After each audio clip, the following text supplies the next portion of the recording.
Good morning students. या अगोदरच्या पिरियडमध्ये आपण प्रेशर व्हॉल्यूम वर्क पाहिलं होतं. That is expression for pressure volume work, त्यालाच आपण पेव्ही वर्क म्हटलं होतं. Okay, now today we are going to study expression for maximum work. आपल्याला आज मॅक्सिमम वर्क फाइंड करायचं आहे. ओके, त्यासाठी कन्सिडर करा डायग्रामकडे पहा. आपण सर्टन अमाउंट ऑफ गॅस घेतला, त्याला एका सिलेंडरमध्ये इनक्लोज केलं with the help of a rigid movable and frictionless piston. Okay, gas घेतला आपण एका सिलेंडरमध्ये, त्याला फिट क्लोज केलं with the help of rigid movable and frictionless piston. ते फ्रिक्शनलेस पिस्टन हे रिजिड आहे आणि मूव्हेबल. आता त्याच्यावरती आपण काही ब्लॉक्स, वेट बॉक्स ठेवलेले, वजन ठेवलेले आहे. ब्लॉक्स दिसायले 59 असतात, 59 असतात, वेट ठेवलेले. ओके, आता ध्यानात ठेवा त्या गॅसचं जे प्रेशर आहे, ते प्रेशर त्या पिस्टनला वर रिमूव्ह करण्याचा प्रयत्न करत, तर ते वेट जे आहे त्या वेटमुळे जो फोर्स तयार झालेला आहे त्या पिस्टनवरती, त्या वेटमुळे ते खाली येण्याचा प्रयत्न करतात. Okay, suppose both are balanced, दोन्ही इक्वल मॅग्निट्यूड मध्ये, ड्रायव्हिंग फोर्स आणि अपोजिंग फोर्स. ओके, त्यावेळेस ते पिस्टन एका कॉन्स्टंट ठिकाणी एका ठिकाणी कॉन्स्टंट झालेले आहे, त्याला आपण V1 म्हणतो. ओके, नाउ V1 ही त्याची इनिशियल व्हॉल्यूम आहे. सपोज आपण याच्यावरचा एक ठोकळा कमी केला वजनाचा, तर आपल्याला माहिती एक्सटर्नल प्रेशर कमी होईल. एक्सटर्नल प्रेशर कमी झाल्यामुळे पिस्टन थोडंसं वर जाईल. आता ध्यानात ठेवा, आपल्याला वजनवरचं जे एक्सटर्नल प्रेशर वेट जे ठरलेलं आहे, आपण रिजिड सपोर्ट जो ठरलेला आहे त्याच्यावरती, ते वेट आपण एकच कमी केलंय. असं थोडं थोडं थोडं थोडं आपण कमी करत चाललो, तर प्रत्येक स्टेपला गॅस थोडासा एक्सपांड होईल. गॅस एक्सपांड झाल्यामुळे गॅसचं जे प्रेशर आहे त्याला आपण P म्हटलेलं आहे, प्रेशर ऑफ द गॅस. ते प्रत्येक वेळेस पिस्टन वर मूव्ह झालं तर प्रेशर जे आहे ते गॅसचं प्रेशर P ते कमी होईल. ओके, आणि एक्सटर्नल प्रेशर जे आहे त्याच्या इक्वल होईल, तेव्हा परत ती सिस्टम एका दुसऱ्या मेकॅनिकल इक्विलिब्रियम मध्ये जाईल. ओके, आता ध्यानात ठेवा, अशा स्टेप आपण इन्फिनाइट नंबर ऑफ स्टेप्स केल्या. Infinite number of steps. Suppose 1 kilo weight ठेवलेलं आहे आपण, ते 1 किलो वेट आपण कमी करण्यासाठी 1-1 ग्रामनं कमी केलं. मग 1 किलो वेट संपण्यासाठी आपल्या 1 किलो मध्ये 1000 स्टेप्स होतील, कारण प्रत्येक स्टेपला आपण फक्त 1-1 ग्राम कमी करत आहोत. लाईक दॅट आपण अशा इन्फिनाइट नंबर ऑफ स्टेप्स केल्या, त्यापैकी फक्त एक स्टेप इथं दाखवली. ओके, मग अशा इन्फिनाइट स्टेप झाल्याच्या नंतर सर्वात शेवटच्या स्टेपला त्या सिस्टमची व्हॉल्यूम खूप जास्त झालेली असणार आहे, त्याला आपण फायनल व्हॉल्यूम म्हटलं, V2 म्हटलं. ध्यानात ठेवा, V1 पासून तर V2 पर्यंत सिस्टम काय झाली, एक्सपांड. पण ते एक्सपांड होताना अशा इन्फिनाइट नंबर ऑफ स्टेप झाले, त्यापैकी एकच स्टेप आपण इथं दाखवले. कळालं? परत ध्यानात ठेवा, consider a certain amount of gas enclosed in a cylinder and fitted with rigid movable and frictionless piston. Okay, and the amount of gas is N moles. Okay, consider N moles of an ideal gas enclosed in a cylinder and fitted with a rigid movable and frictionless piston. Suppose the initial volume of the gas is V1 and it expanded isothermally and reversibly. ध्यानात ठेवा, आयसोथर्मली and रिव्हर्सिबली. आयसोथर्मली म्हणजे त्याचं जे temperature आहे ते constant राहणार आहे. Isothermal process आपण अगोदरच पाहिलेली. ओके, याने त्या गॅसचा अमाऊंट आहे, T आहे, त्याचं सिस्टमचं प्रेशर आहे, आणि ते प्रेशर कॉन्स्टंट आहे because the process is isothermal. आणि दुसरी गोष्ट, ही प्रोसेस रिव्हर्सिबल करायला आपण. रिव्हर्सिबल आहे याचा अर्थ रिव्हर्सिबल प्रोसेसमध्ये स्टेप ज्या होतात त्या इन्फिनाइट होतात, त्यापैकी एकच स्टेप दाखवली. मग एका स्टेपमध्ये जो चेंज होतो तो चेंज व्हेरी स्मॉल असतो. मग किती व्हॉल्यूम वाढेल एका स्टेपमध्ये, तर ती आपण दाखवलेली dV change in volume, delta V change in volume. परंतु प्रत्येक स्टेप ही व्हेरी स्मॉल असते, कारण ही प्रोसेस रिव्हर्सिबल आहे. रिव्हर्सिबल प्रोसेसमध्ये स्मॉल स्टेप्स असतात आणि त्या इन्फिनाइट असतात. मग एका स्टेपमध्ये जायला चेंज हा व्हेरी स्मॉल असतो आणि त्याला आपण dV म्हणतो. कळलं? ओके, आता पहा, आता आपण याच्या अगोदर एक्सप्रेशन फॉर प्रेशर व्हॉल्यूम वर पाहिलं होतं. तेव्हा आपण पाहिलं होतं की W इज इक्वल टू काय असतं आपल्याकडे equation, W is equal to minus PES into delta V. Okay, तेच इक्वेशन आता आपण इथं जर यूज केलं तर आपल्याला दिसतं एका स्टेप मध्ये झालेला जो चेंज आहे व्हॉल्यूमचा तो व्हेरी स्मॉल आहे. मग जर इथं change in volume very small असेल तर जे वर्क भेटलं ते काय असणार आहे, व्हेरी स्मॉल असणार आहे. मग स्मॉल स्टेप मध्ये भेटलेलं वर्क आपण डीडब्ल्यू लिहिलं, व्हेरी स्मॉल वर्क भेटणार आहे म्हणून आपण त्याला सांगितलं डीडब्ल्यू is equal to minus PEX. आणि परत डेल्टा व्ही ट्रायंगलच्या ऐवजी स्मॉल चेंज आहे म्हणून आपण इथं सुद्धा लिहिलं डीडब्ल्यू. समजलं ना? तेच इक्वेशन यूज केलं आपण अगोदर w is equal to minus PEX into delta V. हेच इक्वेशन, परंतु इथं स्टेप कशा येतात, व्हेरी स्मॉल येतात. मग स्मॉल स्टेप मध्ये झालेलं वर्क सुद्धा कसं असणार आहे, स्मॉल असणार आहे. मग हेच इक्वेशन मॅक्सिमम ची ऐवजी आपण स्मॉल स्टेप एका स्टेप साठी यूज केलं. ओके, आता पहा इथं दोन फोर्स आहेत, दोन प्रेशर आहेत. एक हे जे गॅसचं प्रेशर आहे त्याला आपण पी म्हटलं, ते प्रेशर त्या पिस्टनला अपवर्ड मूव्ह करणार आहे. आणि दुसरं हे एक्सटर्नल प्रेशर वेट मुळे क्रिएट झालेलं आहे, ते प्रेशर जे आहे ते डाऊनवर्ड मूव्ह करणार आहे, त्याला आपण पीईएक्स म्हटलं. समजलं? So the difference, he process कशी आहे, रिव्हर्सिबल आहे. मग आपल्याला माहिती आहे रिव्हर्सिबल प्रोसेस मध्ये ड्रायव्हिंग फोर्स आणि अपोजिंग फोर्स या दोन्हीचा डिफरन्स हा व्हेरी स्मॉल असतो. ओके, मग त्यांच्यातला डिफरन्स जर आपण फाइंड केला तर आपण लिहितो DP. What is DP? Change in pressure. मग चेंज इन प्रेशर कुठल्या दोन प्रेशर मधला डिफरन्स असणार आहे, तर एक गॅसचं प्रेशर दॅट इज पी आणि एक्सटर्नल प्रेशर पीईएक्सटी म्हणतो आपण त्याला, एक्सटर्नल प्रेशर. मग आता डिफरन्स काढताना एक्सटर्नल प्रेशर मधून प्रेशर मायनस करायचं, काय सिस्टमच्या प्रेशर मधून एक्सटर्नल प्रेशर मायनस करायचं. तर आपण पाहिलेलं आहे की रिव्हर्सिबल प्रोसेस मध्ये ड्रायव्हिंग फोर्स हा अपोजिंग फोर्स पेक्षा इन्फिनिटेसिमली स्मॉल असतो, ग्रेटर असतो.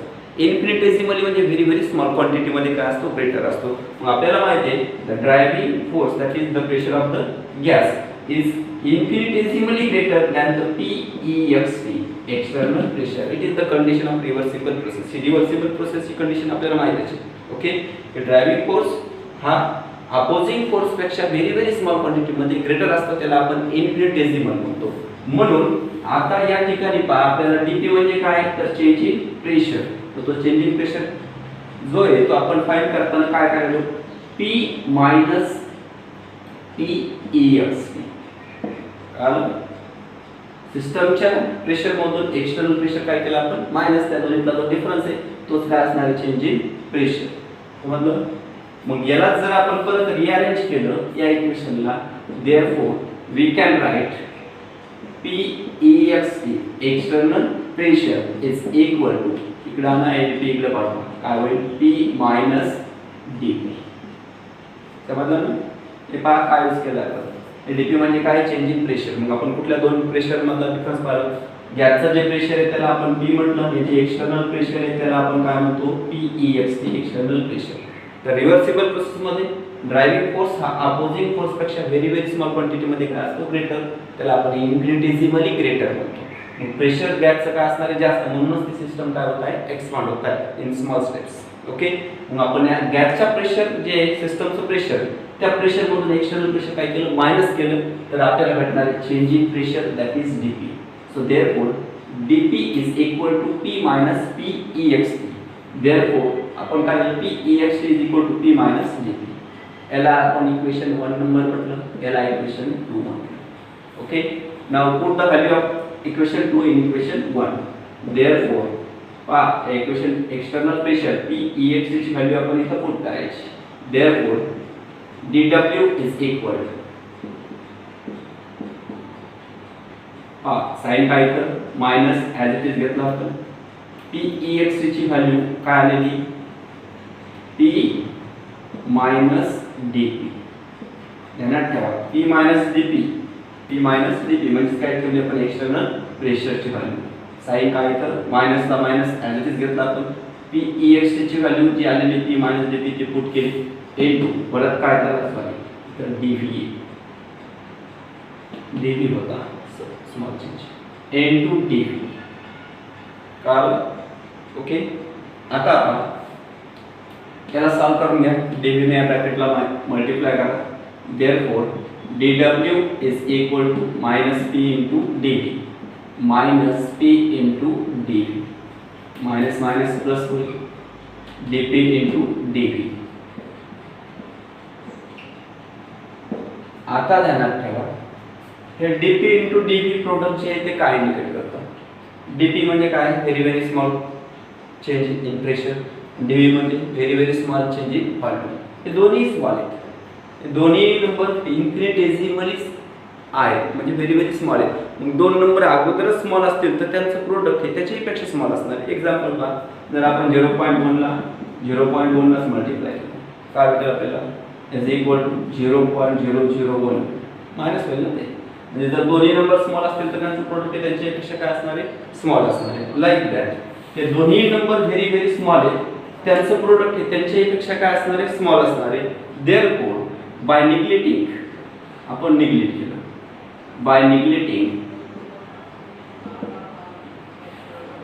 the product dp into dv, dp into dv चे हे आपण निग्लेक्ट करायला. का निग्लेक्ट करायला, कारण ते दोन्ही स्मॉल नंबर आहेत आणि त्यांचं प्रोडक्ट हे त्याच्याही पेक्षा काय असणार आहे, स्मॉल असणार आहे, म्हणून आपण ते काय केलं, निग्लेक्ट केलं.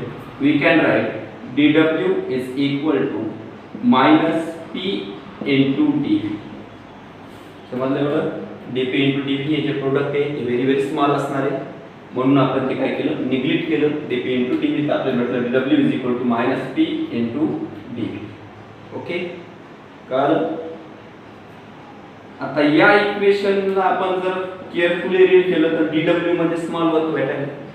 का भेटायला स्मॉल वर्क, कारण हे रिव्हर्सिबल प्रोसेस आहे, रिव्हर्सिबल प्रोसेस मध्ये एका स्टेप मध्ये झालेलं वर्क नाही. मग एक स्टेप जे रिव्हर्सिबल स्टेप मध्ये ती व्हेरी स्मॉल असते, मग स्मॉल स्टेप मध्ये झालेलं वर्क डन सुद्धा काय असतं, स्मॉल असतं. पण अशा स्टेप रिव्हर्सिबल प्रोसेस मध्ये इन्फिनाइट होतात, असंख्य स्टेप होतात. मग त्या सगळ्या स्टेप मध्ये झालेलं जे टोटल वर्क आहे ते आपल्याला ऑब्टेन करायचं, ते काय करायचं, आपल्याला ऑब्टेन करायचं. म्हणून या इक्वेशनचं आपल्याला इंटिग्रेशन घ्यायचं. जर याचं आपण इंटिग्रेशन घेतलं तर आपल्याला टोटल जेवढ्या स्टेप्स आहेत त्या सगळ्या स्टेप मध्ये झालेलं जे टोटल वर्क आहे ते भेटेल. मग त्याला आपण मॅक्सिमम वर्क म्हणतो, हे स्मॉल वर्क आहे. ओके, आता आपल्याला मॅक्सिमम वर्क म्हणजे असं एका स्टेपचे वर्क जे त्याला आपण नंबर ऑफ स्टेपनं मल्टिप्लाय केलं, म्हणजे त्याचं इंटिग्रेशन घेतलं आपण. बाय इंटिग्रेटिंग याचं जर इंटिग्रेशन घेतलं तर जे भेटणारे आपले वर्क ते टोटल वर्क भेटायला, दॅट इज मॅक्सिमम वर्क भेटायला. ओके, डायग्राम समजली, कॅन्सल मोडून टाकायला मी, ध्यान ठेवा त्याच्यावर.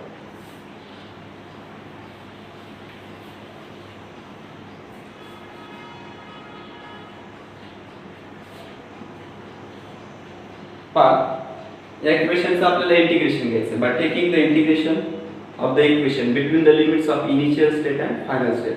इनिशियल स्टेट आणि फायनल स्टेटच्या लिमिट्स मध्ये आपल्याला या इक्वेशनचं इंटिग्रेशन करायचं आहे. वर्कला लिमिट नाहीये, परंतु इथं व्हॉल्यूम आहे व्हेरिएबल आणि व्हॉल्यूमला लिमिट आहे. इनिशियल स्टेट त्याची v1 आहे आणि फायनल स्टेट त्याची v2 आहे. So between the limits v1 आणि v2 मध्ये आपल्याला व्हॉल्यूमचं काय करावं लागेल, इथं integration. Therefore integration between the limits 0 to 1 consider करा किंवा इनिशियल टू फायनल, काय भेटेल आपल्याला, integration of dw is equal sign काय तर minus integration between the limits. आता इथं व्हॉल्यूमला आपल्याला लिमिट्स पुट करायचे. मग व्हॉल्यूमचं लोअर लिमिट काय असतं, v1 आणि फायनल लिमिट काय व्हॉल्यूमचं, पर्यंत एक्सपांड जाईल ती त्याची final volume that is. Okay, so integration between the limits v1 to v2 काय राहिलं इथं, p into dv. सिंपल आहे. आपण या इक्वेशनचं इंटिग्रेशन घेतलं, dw is equal to minus p into dv. फक्त व्हेरिएबल व्हॉल्यूमचे आपण लिमिट पुट केले. Initial limit that is lower limit v1 आणि final limit that is upper limit v2. v1 to v2 मध्ये आपण इंटिग्रेशन घेतलं. ओके, मग आता इथं डेरिव्हेटिव्ह इंटिग्रेशन कॅन्सल होते. देअरफॉर w, आता हे जे वर्क होतं ते व्हेरी व्हेरी स्मॉल एका स्टेपचं होतं, आपण त्याचं इंटिग्रेशन घेतलं म्हणजे आपल्याला टोटल स्टेपचं काय भेटायला, वर्क. म्हणजे स्मॉल वर्क होतं, आता हे स्मॉल नाही, ते सगळ्या स्टेपचं एकत्रित वर्क भेटले, दॅट इज यालाच आपण मॅक्सिमम वर्क म्हणतो. w max is equal to sign काय तर minus integration between the limits v1 to v2 p into dv. As it is ठेवलं आपण, काही चेंज नाही, फक्त इथे डेरिव्हेटिव्ह इंटिग्रेशन काय कॅन्सल. ओके, आता पहा according to the ideal gas equation,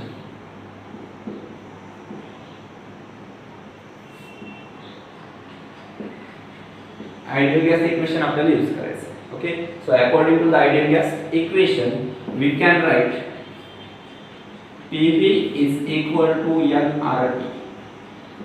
ideal gas equation काय आपल्याकडे, PV is equal to nRT आहे माहिती सगळ्याला 11वीचं आठवत असेल ना V is equal to nRT therefore आपण याला रिअरेंज केलं ओके इथे लिहू therefore P is equal काय होईल P is equal to nRT divided by ideal gas equation काय आपल्याकडे PV is equal to nRT आहे therefore P is equal to काय nRT divided by P आता ही जी व्हॅल्यू आहे प्रेशरची ही व्हॅल्यू या इक्वेशन मध्ये पुट करायची W max therefore W max that is maximum work done is equal to minus का minus sign as it is ठेवलं integration between the limits का limit आहे आपल्याकडे 1 to with प्रेशरची व्हॅल्यू काय आली आयडियल गॅस इक्वेशन नुसार nRT divided by V into परत काय इथं dV ला dV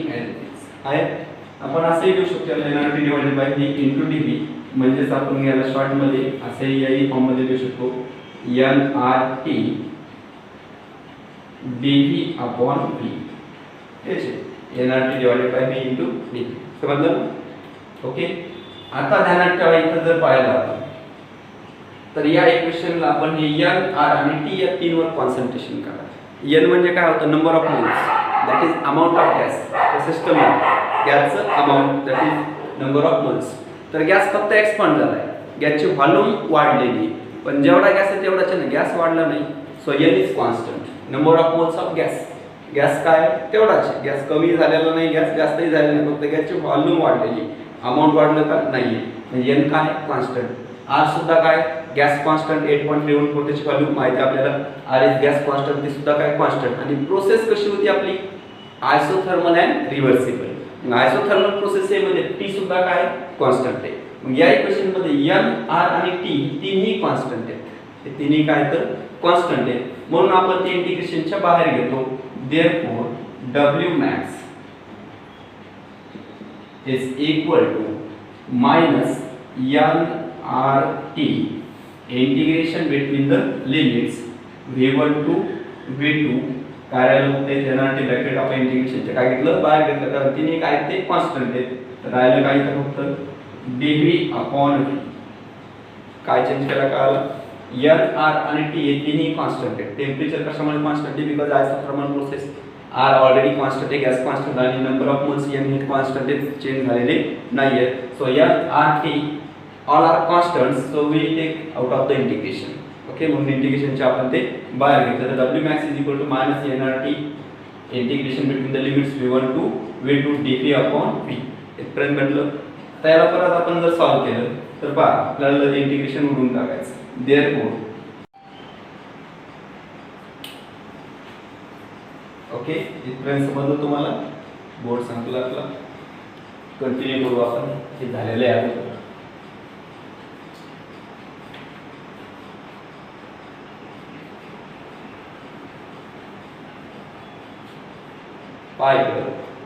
W max is equal to minus nRT integration between the limits v1 to v2 dv upon v इथपर्यंत पाहिलं आपण ओके नाउ त्यालाच आपण रिअरेंज केलं तर therefore W max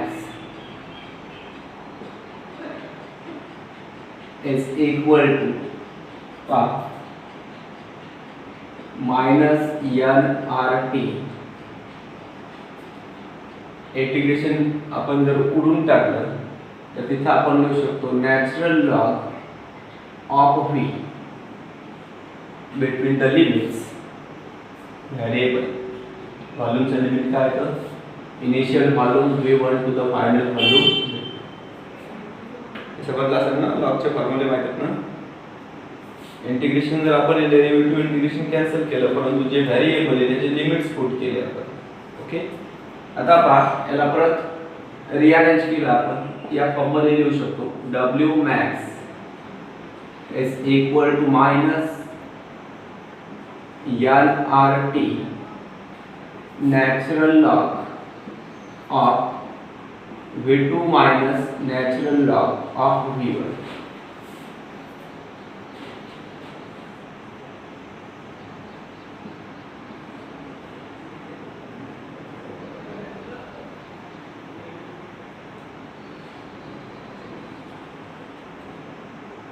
काय केलं आपण अप्पर लिमिट मधून लोअर लिमिट काय केलं मायनस केलं natural log of V2 minus natural log of V1 आता पहा परत देअरफॉर W max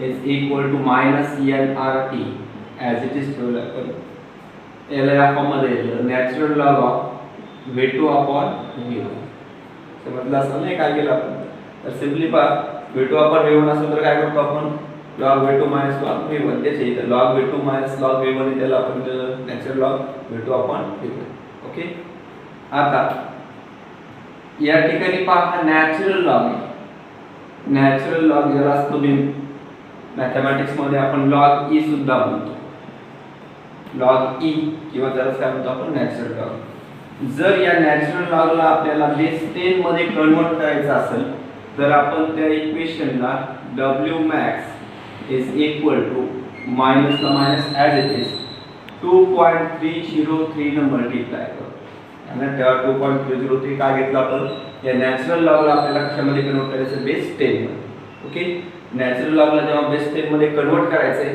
तेव्हा आपण त्याला 2.303 ने मल्टीप्लाय करतो ओके परत काय तर nRT आता नॅचरल लॉग कशामध्ये कन्वर्ट झाला log to the base 10 V2 upon V1 as it is V2 upon V1 काय केलं का नॅचरल लॉगला आपण log to the base 10 मध्ये कन्वर्ट केलं त्यासाठी त्या इक्वेशनला 2.303 ने मल्टीप्लाय ओके आता पहा या V2 upon V1 च्या ठिकाणी आपण व्हॉल्यूमची ऐवजी प्रेशर यूज करू शकतो तुम्ही बॉयल्स लॉ पाहिलेला आहे करायला अकॉर्डिंग टू बॉयल्स लॉ आपण काय यूज करायचं बॉयल्स लॉ यूज करायचं तो बॉयल्स लॉ काय सांगितलेलं आपल्याला P1 into V1 is equal to P2 into V2 it is according to the Boyle's law करायला डिटेल मध्ये तुम्ही पाहिलेले तरी ध्यानात ठेवा P1 into P1 into V1 is equal to P2 into V2 आपण बॉयल्स लॉ नुसार घेतलेले याला आपण रिअरेंज केलं therefore V2 upon V1 V2 हे V1 इकडे पाठवलं is equal काय होईल P2 upon V2 upon V1 is equal to P1 upon P2 he value पहा कशी आलेली आहे तर आपण बॉयल्स लॉ यूज केलाय बॉयल्स लॉ काय सांगतो आपल्याला P1 into V1 is equal to P2 into V2 okay therefore यालाच आपण रिअरेंज केलं तर काय सांगू शकतो V2 upon V1 is equal to P1 upon P2 तर मतलब काय केलं आपण बॉयल्स लॉ यूज केला V2 upon V1 ची व्हॅल्यूज काय येते P1 upon P2 ही व्हॅल्यू जर आपण या इक्वेशन मध्ये पुट केली V2 upon V1 च्या ठिकाणी तर V2 upon V1 च्या ठिकाणी आपण काय ठेवू शकतो P1 upon P2 ठेवू शकतो देअरफॉर पहा हेच इक्वेशन परत W max is equal काय लिहिलं minus nRT log to the base 10 as it is फक्त V2 upon V1 च्या ठिकाणी अकॉर्डिंग टू बॉयल्स लॉ आपण काय ठेवू शकतो P1 upon P2 P1 upon P2 okay तेच इक्वेशन में minus 2.303 nRT log to the base 10 इथपर्यंत फक्त V2 upon V1 च्या ठिकाणी बॉयल्स लॉ नुसार आपण काय घेऊ शकतो P1 upon P2 तर हे दोन इक्वेशन खूप महत्त्वाचे न्यूमेरिकल्स साठी आपल्याला प्रॉब्लेम सोडवताना हा एक फॉर्म्युला यूज करायचा W max is equal to minus 2.303 nRT log to the base 10 V2 upon V1 किंवा त्याच्या ऐवजी आपण हा फॉर्म्युला यूज करणार आहे जर प्रेशर यूज केलेला असेल तर आपण हे फॉर्म वापरणार आहे W max is equal to minus nRT log to the base 10 sorry इथं 2.303 आहे minus 2.303 n RT log to the base 10 P1 upon P2 ध्यानात ठेवा V2 upon V1 च्या ठिकाणी काय घेतलं आपण P1 upon P2 according to Boyle's law हे दोन फॉर्म्युले ध्यानात ठेवा यांचा यूज आपल्याला प्रॉब्लेम सॉल्व्ह करताना करायचा आहे प्रॉब्लेम मध्ये या दोन्ही इक्वेशनचा आपण काय करतो यूज करणार आहे okay remaining we will continue in next period